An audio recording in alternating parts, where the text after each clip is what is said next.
Morning, कैसे हैं आप सब। देखिए बेटा, आप सब अच्छे से स्टडी कर रहे होंगे अपने घर पे। आप देखिए, आज हम अपना नया लेसन स्टार्ट करने जा रहे हैं और आज हमारे पास है एटॉमिक स्ट्रक्चर लेसन नंबर 2, परमाणु संरचना।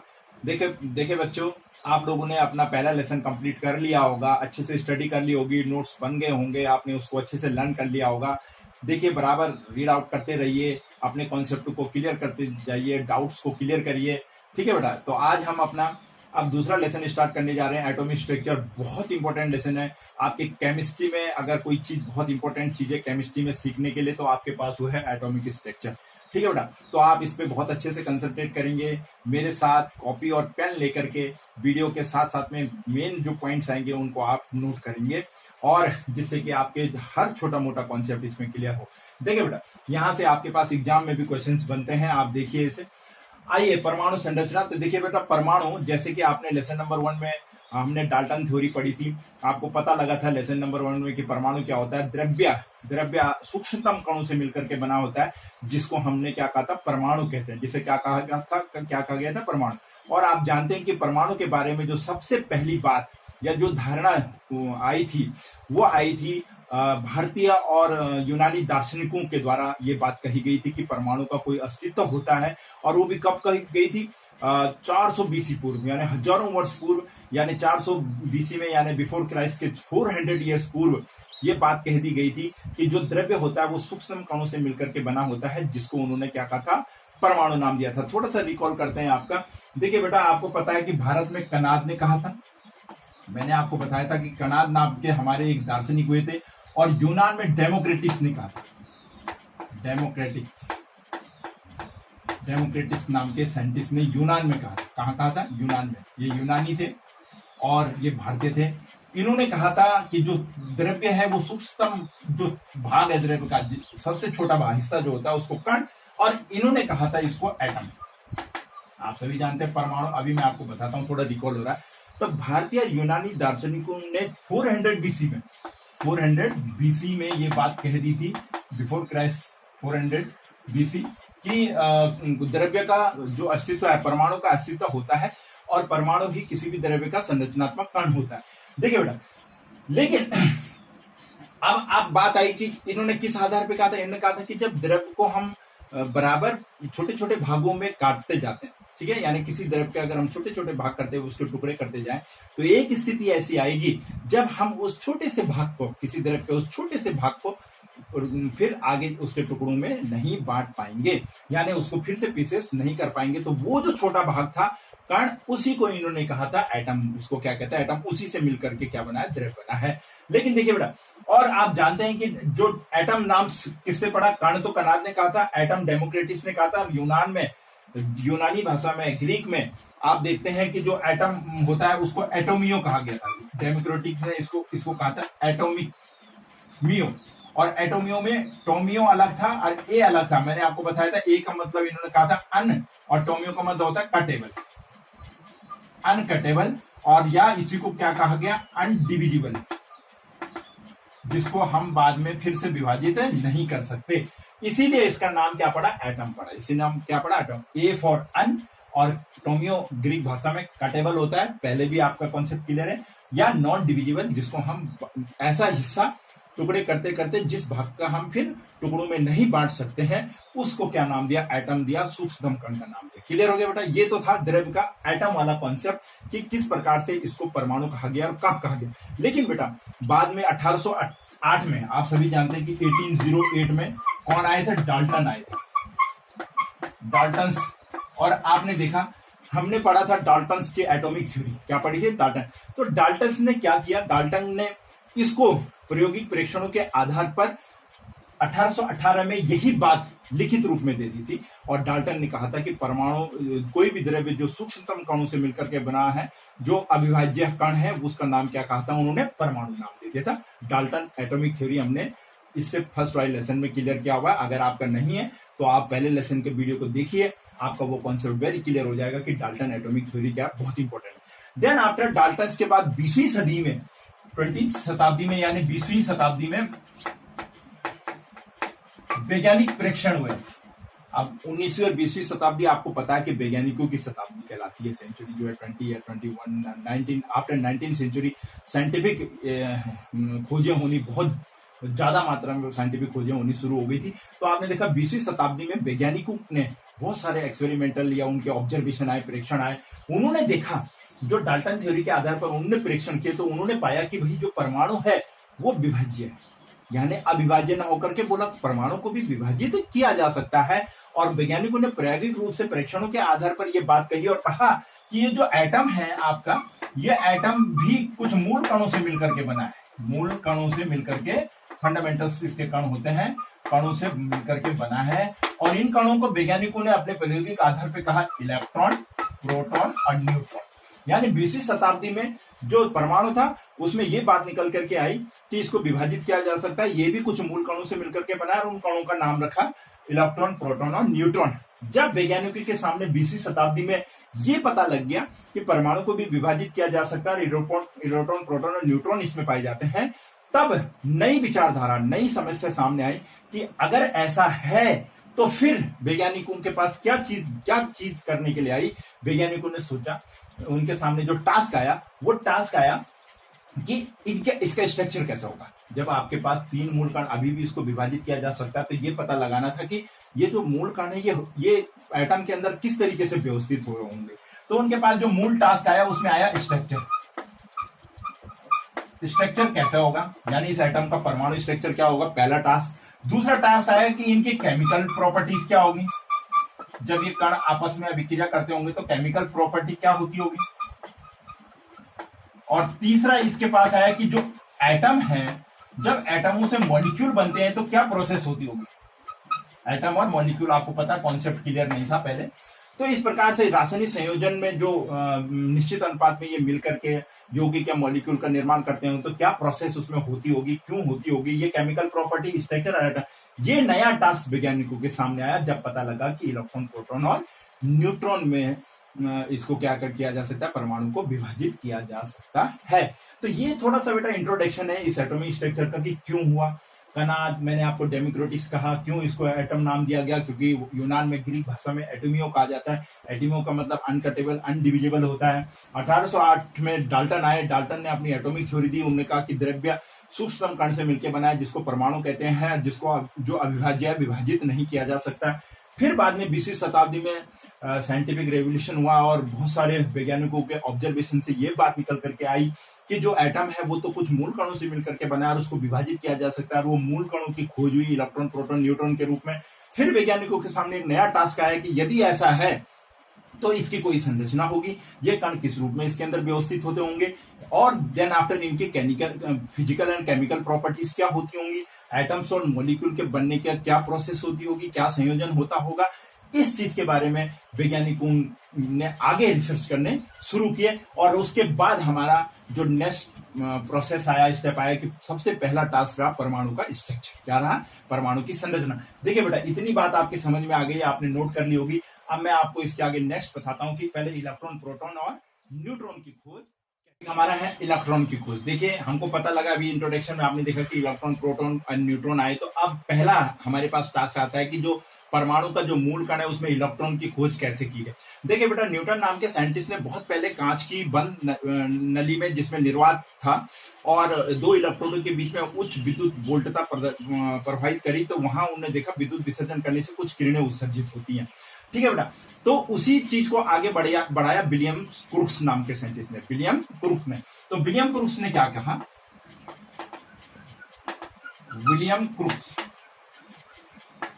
क्रूक्स नाम के वैज्ञानिक हुए और इन्होंने कांच की बंद नलिका के अंदर 2 इलेक्ट्रोडों के मध्य विद्युत विसर्जन करवाया और उस विद्युत विसर्जन में इन्होंने पाया कि कुछ किरणें उत्सर्जित होती हैं। तो देखिए उन्होंने किस तरीके से करा, उन्होंने विद्युत विसर्जन कराया, यानी उच्च वोल्टता की विद्युत धारा प्रवाहित करी। किसके, 2 इलेक्ट्रोड रखे कांच की नली के अंदर, जिसके अंदर क्या था, निर्वात था। लेकिन उसमें उन्होंने दाब क्या रखा था, दाब रखा था 0.01 mmHg का, मिलीमीटर पारे में। इस दाब पर उन्होंने 2 इलेक्ट्रोडों के मध्य उच्च विद्युत धारा प्रवाहित करी कांच की नली के अंदर और पाया कि उससे कुछ किरणें उत्सर्जित हुई। देखिए बेटा कैसे, उन्होंने एक कांच की नलिका ली, कांच की एक बंद नली ली, इस प्रकार से, और उस नली, कांच की नलिका के अंदर यहाँ पर वैक्यूम पंप लगा दिया।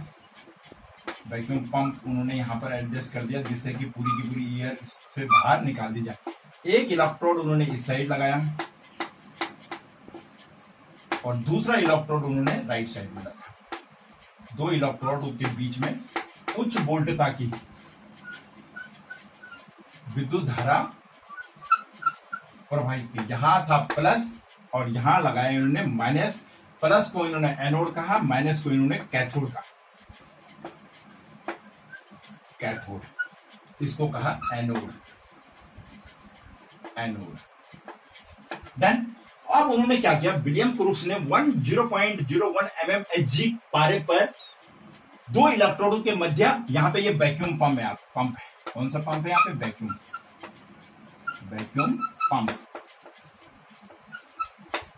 पंप लगाया। वैक्यूम के द्वारा हवा निकाल दी, निर्वात यहां हुआ। इस निर्वात में उच्च वोल्टता की विद्युत धारा इन दो इलेक्ट्रोडों में प्रवाहित करी। बैटरी से जोड़ा हाई वोल्टेज की विद्युत धारा। वोल्टेज कैसा था इसमें, हाई।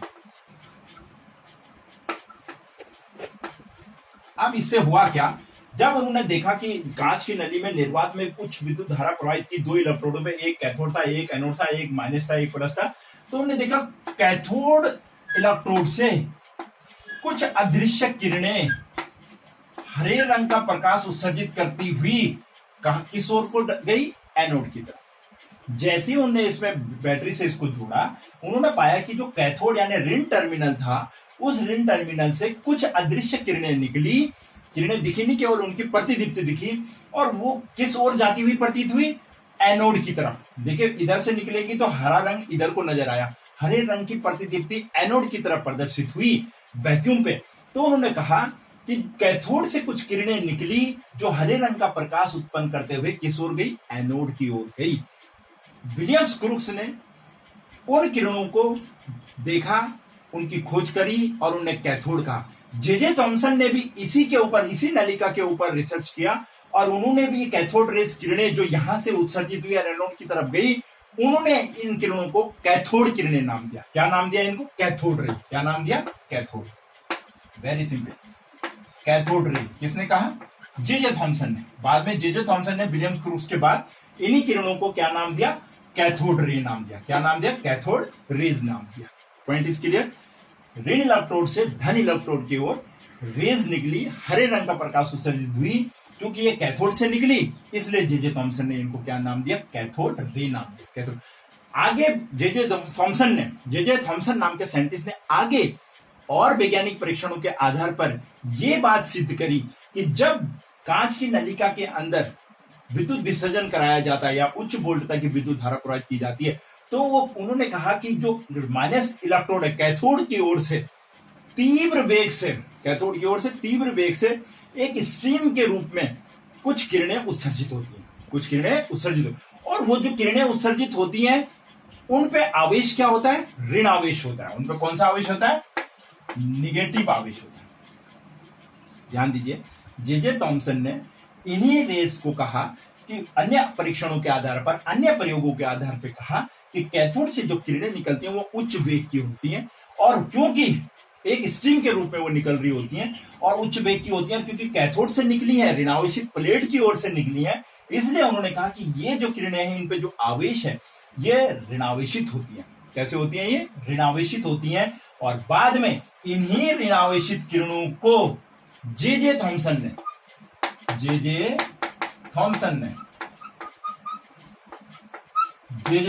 ने क्या नाम दिया, इलेक्ट्रॉन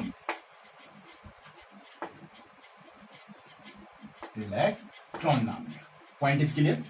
विलियम्स क्रूक्स के निर्वात कांच की नली के विसर्जन के ऊपर जे थॉमसन ने कैथोड किरणों के ऊपर फिर से अपने प्रायोगिक परीक्षणों के आधार पर पाया कि ऋणात्मक प्लेट से कुछ किरणें निकलती हैं जिन पे ऋणावेश होता है। चार्ज क्या होता है, ऋणावेश। इन्हीं ऋणावेशों को जे थॉमसन ने इलेक्ट्रॉन नाम दिया।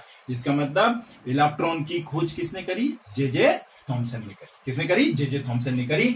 और इस प्रकार से कैथोड किरणों को ही इलेक्ट्रॉन किरणें कहा गया। कैथोड किरणों को ही उन्होंने क्या नाम दिया, इलेक्ट्रॉन नाम दिया। यहां पर जे थॉमसन ने इलेक्ट्रॉन की खोज करी। बहुत इंपॉर्टेंट पॉइंट्स आता है, इलेक्ट्रॉन के खोजकर्ता का नाम बताइए और इलेक्ट्रॉन पे कैसा आवेश होता है, निगेटिव होता है। तो उन्होंने कहा निगेटिव आवेश होता है, जे थॉमसन ने उसकी खोज करी। उसके बाद बेटा इतना नोट कर लीजिए, फटाक से इसका स्क्रीनशॉट लीजिए। फिर हम देखते हैं कि ये जो कैथोड रेज होती है इनके क्या गुण होते हैं, इनकी प्रॉपर्टीज का भी अध्ययन किया गया जे थॉमसन के द्वारा। ना बेटा अब आता है कैथोड किरणों के गुण। देखिए बेटा अभी आपने देखा जे थॉमसन ने इलेक्ट्रॉनों की खोज किसने करी, जे थॉमसन ने, और किसके आधार पर करी, कैथोड किरणों के आधार पर। तो फिर उन्होंने इन किरणों की प्रॉपर्टीज देखी कि इनके क्या गुण होते हैं, क्या लक्षण होते हैं, किस प्रकार के गुण, जो गुण ये प्रदर्शित करेंगे जाहिर सी बात है वो चीजें इलेक्ट्रॉन में भी होंगी।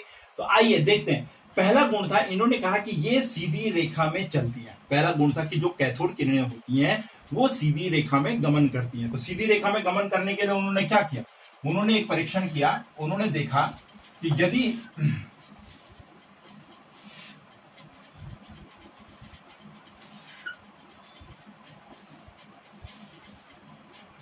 यदि इन किरणों के मार्ग में कोई अपारदर्शी वस्तु रख दी जाए, कोई अपारदर्शी वस्तु रख दी जाए तो होता क्या है। देखिए बेटा उन्होंने देखा कि यदि इन किरणों के मार्ग में हम कोई अपारदर्शी वस्तु को रखते हैं, कोई भी अपारदर्शी वस्तु रखते हैं तो उसकी छाया सामने पर्दे पर उसकी क्या बन जाती है, एक इमेज बन जाती है, यानी उसकी एक प्रतिबिंब या छाया बन जाती है। इस प्रकार से उन्होंने यहाँ ये लगाया और उन्होंने देखा अपने प्रेक्षणों पे लाइक दिस। उन्होंने एक फिर से कांच की बंद नली के अंदर वही विद्युत विसर्जन वाली प्रोसेस करी, कैथोड से किरणें निकलेंगी। उन्होंने क्या किया, अब की बार बीच में एक अपारदर्शी वस्तु रखी। अपारदर्शी वस्तु है जिससे किरणें आर पार न निकले, आप सभी जानते हैं। जब यहां से कैथोड रेज आई तो ये अपारदर्शी जो वस्तु उन्होंने मार्ग में रखी हुई थी, उस अपारदर्शी वस्तु की जो छाया है वो यहाँ दूसरे साइड पर्दे पे दिखाई दी। वो जो छाया बनी उसकी इमेज वो कहां बनी, यहां पर बनी। दूसरी ओर पर्दे पर एक छाया जैसा प्रतिबिंब इनको क्या हुआ, प्राप्त हुआ। तो इससे क्या पता चला कि कैथोड किरणें सीधी रेखा में चलती हैं। अपारदर्शी वस्तु को बीच में रखा तो किरणें यहां से आई, और किरणें जब यहां से आई तो इसकी छाया कहां बन गई, आपकी यहां पर्दे पे बन गई। इससे प्रूफ है ये सीधी रेखा में चलती है। पहला पॉइंट इसकी। दूसरा उन्होंने कहा ये यांत्रिक प्रभाव प्रदर्शित करती है, यानी यांत्रिक कार्य भी इन किरणों के द्वारा किया जा सकता है। उसके लिए उन्होंने क्या किया, फिर से उन्होंने एक कांच की नली ली और उसके अंदर वही प्रोसेस, इलेक्ट्रोड लगाए, निर्वात प्रोसेस में लेकर के आए, उसके अंदर इलेक्ट्रोड लगाए। इलेक्ट्रोड लगाने के साथ उन्होंने इस कांच की नली में के अंदर ये इलेक्ट्रोड पुटअप करे इस प्रकार से, और यहां उन्होंने बीच में एक पैडल व्हील, लाइट पैडल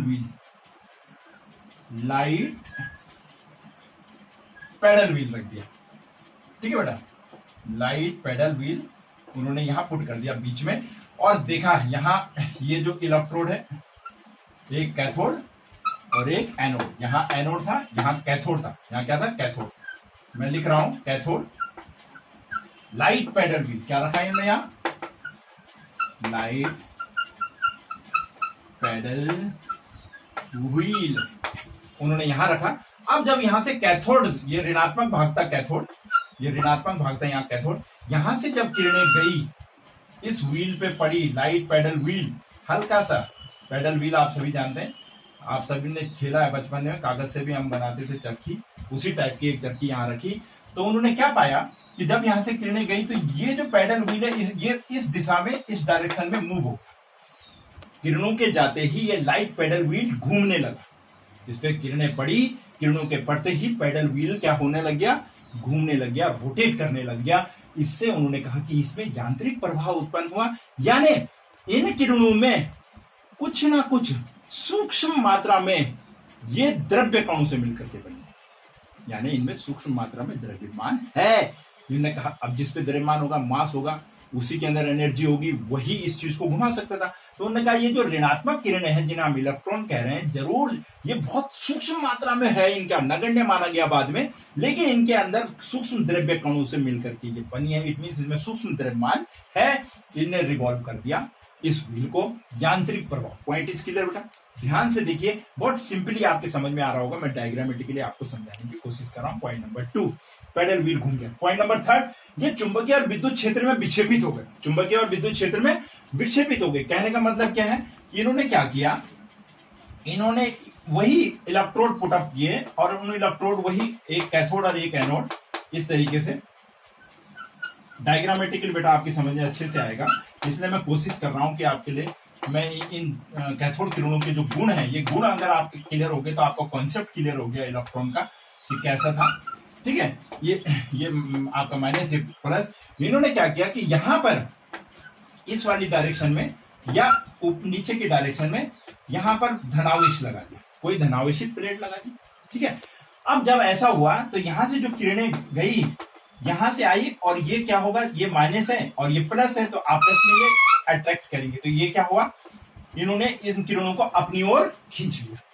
भाई धनावेशित प्लेट है, धनावेशित प्लेट है, यहां ये ऋणावेशित किरणें आ रही, कैथोड किरणें, ये ऋण है, ये प्लस है, ये माइनस है, अपोजिट चार्ज है, अट्रैक्शन होगा, ये किरणों को अपनी ओर खींचेगी। जब अपनी ओर खींचेंगी तो ये किरणें उस धनावेशित प्लेट की ओर विक्षेपित हो जाएंगी। इससे पता चला कि ये किरणें वाकई में ऋणावेशित है, क्योंकि धनावेशित प्लेट की ओर आने पर ये विक्षेपित हो गई, यानी धनावेशित प्लेट की ओर आकर्षित हो गई।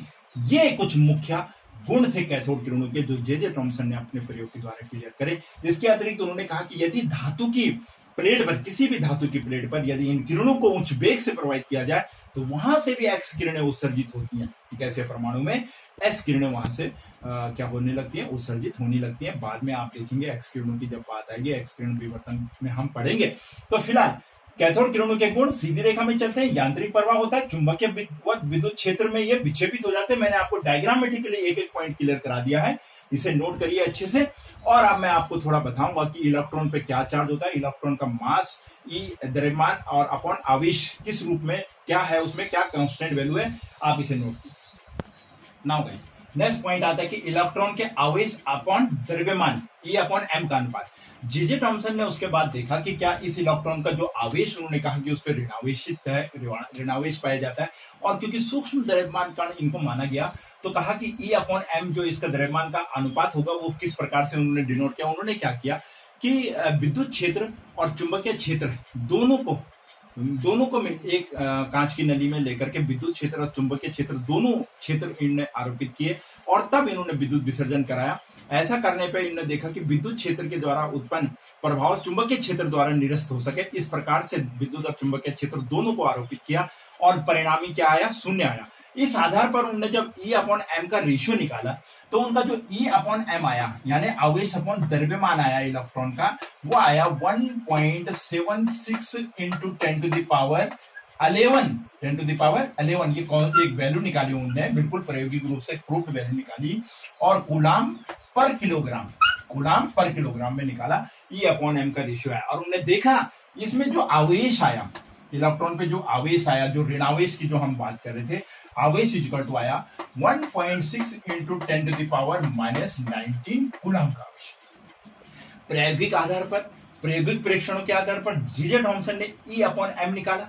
ई अपॉन एम की value 1.76 to 10 to power 11 kilogram coulomb पर किलोग्राम आई, और आवेश जो था इलेक्ट्रॉन पर, जो ऋणावेशित कण था इलेक्ट्रॉन, उस पर आवेश भी ऋण आवेश था। क्या था? ऋण, इसलिए चिन्ह भी आता है ऋण का। ऋण आवेश के जो वैल्यू आई 1.6 into 10 to power 19 coulomb. Very important one, अक्सर बच्चों पूछा जाता है कि एक इलेक्ट्रॉन पर कितना आवेश होता है, मान पूछा जाता है। बच्चे क्या लिखते हैं, एक ऋण आवेश होता है, मान पूछा जाता है। सबको पता है इलेक्ट्रॉन ऋण आवेशित कण है, उस ऋण आवेश पे इलेक्ट्रॉन की जो वैल्यू है वो क्या होती है, 1.6 into 10 to the power -19 coulomb होती है। This is very important one, आपको लिखना होता है कॉम्पिटिटिव एरा में भी कि ऋण आवेशित होता है 1 पॉइंट। अगर ऋण नहीं भी लगा इलेक्ट्रॉन को पूछा यही है तो इट मींस ये इलेक्ट्रॉन का ही है, क्योंकि प्रोटॉन पे भी आवेश उतना ही होता है। अब बाद में आप देखेंगे जब एटॉमिक स्ट्रक्चर की हम बात करेंगे, अभी प्रोटॉन की बात करेंगे फिर आप देखेंगे।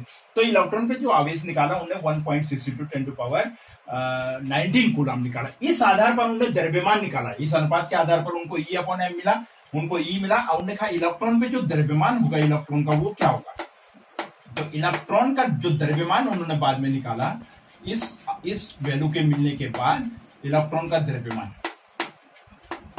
तो इलेक्ट्रॉन का द्रव्यमान निकाला उन्होंने किस आधार पर, उन्होंने निकाला E अपॉन E अनुपात m के आधार पर। E रखा उन्होंने 1.6 into 10 to the power minus 19 upon E upon m रखा उन्होंने 1.76 इंटू 10 टू द पावर 11 की जगह 8 कर दिया। 11 की जगह ये किलोग्राम में था, इसी को अगर हम ग्राम में लिखेंगे बेटा तो ये हो जाएगा 1.676 into 10 to the power 8 coulomb पर ग्राम। कूलाम पर ग्राम, ग्राम में करेंगे तो आपको पता है वैल्यू चेंज करेंगे, किलोग्राम में इतना तो ग्राम में कितना हो जाएगा, ये हो जाएगा। तो इस आधार पर उन्होंने इसको निकाला और देन आफ्टर वो जो वैल्यू निकली वो निकली 9.1 into 10 to the power minus 28 gram. ठीक है, कितनी निकली, द्रव्यमान निकला 9.1 into 10 to the power minus 28 gram. इसी को किलोग्राम में बदला तो 9.1 into 10 to the power minus 31 kg, ये निकला आपका इलेक्ट्रॉन का द्रव्यमान। देखिए बेटा E अपॉन m द्रव्यमान अनुपात निकाला, ये वैल्यू प्रूफ वैल्यू निकली 1.67, आवेश निकला 1.6 इंटू 10 टू पावर 19 कूलम। उसके आधार पर उन्होंने द्रव्यमान निकाला। द्रव्यमान में क्या किया उन्होंने, E अपॉन m का जो रेशियो था उसमें आवेश को डिवाइड कर दिया, किससे, E अपॉन m के रेशियो, क्योंकि इसमें E भी और m भी है, दोनों के रेशियो इसमें शामिल है, उससे निकाला। तो देन आफ्टर उनको क्या मिला 1.7, एक ही पॉइंट है 1.7 इंटू 10 टू पावर 8, इसको ग्राम में लिया, ये किलोग्राम में था इसे ग्राम, क्योंकि ग्राम में वैल्यू निकाली तो 9.1 into 10 to power 10 to power minus 28 gram आया। उसको किलोग्राम में बदला तो 9.1 into 10 to power 31 kilogram electron का द्रव्यमान आया। दो चीज आपके पास इंपॉर्टेंट और आ गई है, इलेक्ट्रॉन का आवेश, इलेक्ट्रॉन का द्रव्यमान कितना होता है, ये वैल्यू अक्सर पूछी जाती है हमारे को एग्जाम में, इसे नोट कर लीजिए। फिर हम देखते हैं, अब हम आगे चलते हैं प्रोटॉन और न्यूट्रॉन के बारे में कि किस प्रकार से किसने उसकी खोज करी और क्या प्रोटॉन्स होते हैं। ना बेटा अब आता है हमारे पास प्रोटॉन।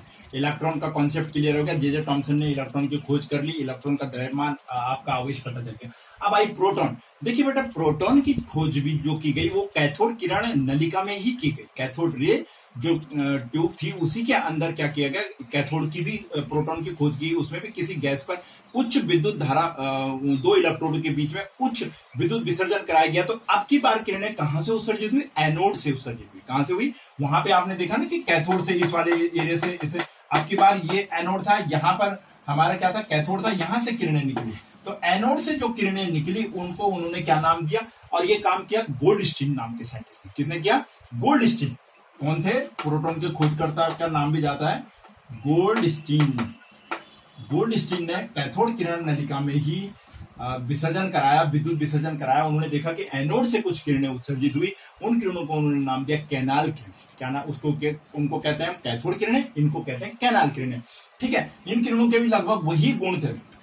मार्ग में आएंगे तो ये छाया बन जाती है, यांत्रिक रूप से प्रभावित, यांत्रिक प्रभाव दिखाती है, चुंबकीय और विद्युत क्षेत्र में ये भी बिल्कुल कैथोड किरणों के जैसे विपरीत ही गुण प्रदर्शित करते।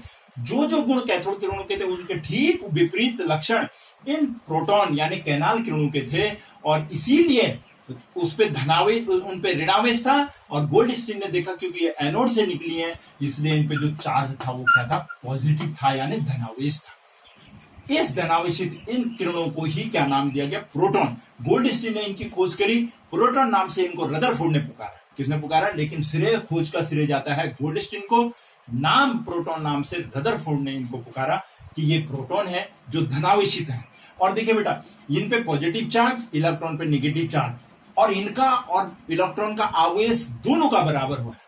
इलेक्ट्रॉन पे नेगेटिव चार्ज, इन पे पॉजिटिव चार्ज। ये इनको P से प्रदर्शित किया गया, इनको E से प्रदर्शित किया गया। इलेक्ट्रॉन पे जो चार्ज आवेश आया था वो था 1.6 into 10 to the power minus 19 coulomb का, माइनस में था। और इन पे जो आवेश होता है ये प्लस होता है 1.6 into 10 to the power minus 19 coulomb. दोनों पे आवेश बराबर। परमाणु में स्थित कण है दोनों, प्रोटॉन इलेक्ट्रॉन, दोनों के आवेश की मात्रा एक जैसी है, वैल्यू एक है। आवेश के जो चिन्ह है, एक धनावेशित और दूसरा ऋणावेशित कण होता है। तो देखिए बेटा इस प्रकार से ये प्रोटॉन दूसरा कण हमको मिला मूल कण परमाणु का। तीसरा न्यूट्रॉन। न्यूट्रॉन की खोज करी, न्यूट्रॉन इनकी खोज का श्रेय 1932 में, 1932 में किसको जाता है, चैडविक नाम के साइंटिस्ट को। चैडविक, चैडविक नाम के, ध्यान रखिएगा, very important. Goldstein, Chadwick and Thomson. Chadwick ने 1932 में इलेक्ट्रॉन की खोज करी, और सॉरी न्यूट्रॉन की खोज करी, और उन्होंने कहा कि ये न्यूट्रॉन है, इन पे कोई आवेश नहीं होता। इसके लिए उन्होंने क्या किया, इसके लिए उन्होंने बेरिलियम पर 4Be9 बेरिलियम पर अल्फा कण की बमबारी करी, 2He4